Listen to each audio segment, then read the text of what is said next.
This is Audible. Audible Studios presents The Perfect Nanny. Written by D.L. Fisher. Narrated by Sydney Mita. Chapter 1. Andrew, say something. Are you okay? My husband and I are seated across from one another at our kitchen table over breakfast. It's a Restoration hardware table, handcrafted solid pine. A beautiful table, really. If not for the small fact that he's choking at it. Andrew's face is red, almost a plum purple, and he's frantically yanking the collar of his shirt. I'm about to place our newborn in her bassinet so I can attempt the Heimlich when a chunk of half-eaten tofu flies from his mouth. All this because of what I just said. Sheesh, you'd think I told the man his dog died. But you said... Andrew's words come out labored, breathy.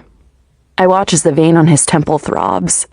He's sweating, even though the air conditioner is on full blast. It's freezing. To be fair, he almost asphyxiated himself. Still, I pull my cashmere cardigan snugly across my chest, wrapping baby Delilah in my warm embrace. I know what I said. It's just, I've been thinking a lot, and I don't see how we can maintain all this. I fan my arms around the newly renovated kitchen in our coveted penthouse apartment before continuing. Without my salary. I pause to let that sink in. I'm sorry, but I've already made up my mind, Andrew. I'm going back to work when my leave is up. My husband glares at me as if I've just slapped him across the face. He runs a hand through his dark curly hair, long enough for a man bun. Can you have a midlife crisis at 35? Because he also wants to be called Andreas now. Something about it sounding more avant-garde. The guy has really run with the whole starving artist thing. Look, I say, attempting to soften the blow. Do you have any idea how quickly I will become irrelevant? It's bad enough that I'm taking 2 months of family leave. That's a long time in this business. There are dozens of traders gunning for my job. I hold up one finger at a time as I rattle off a list of names. Parker Goodman, Jeremy Stevens, Chad Morgan. Andrew raises a hand to stop me. Chad Morgan? Seriously, Lucinda? The Morgans are like our really good friends. I blink at my husband in disbelief. How is he so incredibly naive?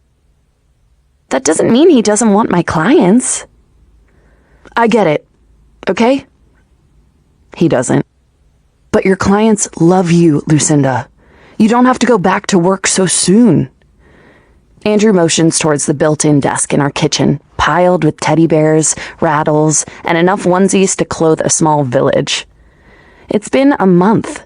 But without fail, our doorman comes knocking at 2 p.m. daily with boxes upon boxes of random stuff for Delilah. I had no idea we knew so many people. I have no idea what to do with all this crap. Overnight, our once spacious apartment has transformed into a makeshift Amazon warehouse. Andrew abruptly stands from his chair, nearly knocking it over. So, what? Who will look after her? Right. And there's the real reason my husband doesn't want me to return to work. That would leave him in charge of tending to Delilah's every need. Andreas has zero intentions of being a stay-at-home dad. Andrew, maybe, but he seems to have exited the building. When I don't answer immediately, my husband anxiously asks, "Will we put Delilah in daycare then?" I rub my nose against Delilah's fuzzy head, breathing in her comforting new baby and lavender scents as she lets out a sleepy coo. I'm not comfortable with the whole daycare thing. I mean, do you have any idea how many parents send their kids to school sick? Andrew raises an eyebrow. How many, Lucinda? Well, since you asked, Andrew, 7 out of 10. 70% of parents send their kids to school sick. 70% I'm sorry, but daycare is not an option. Andrew looks at me like I'm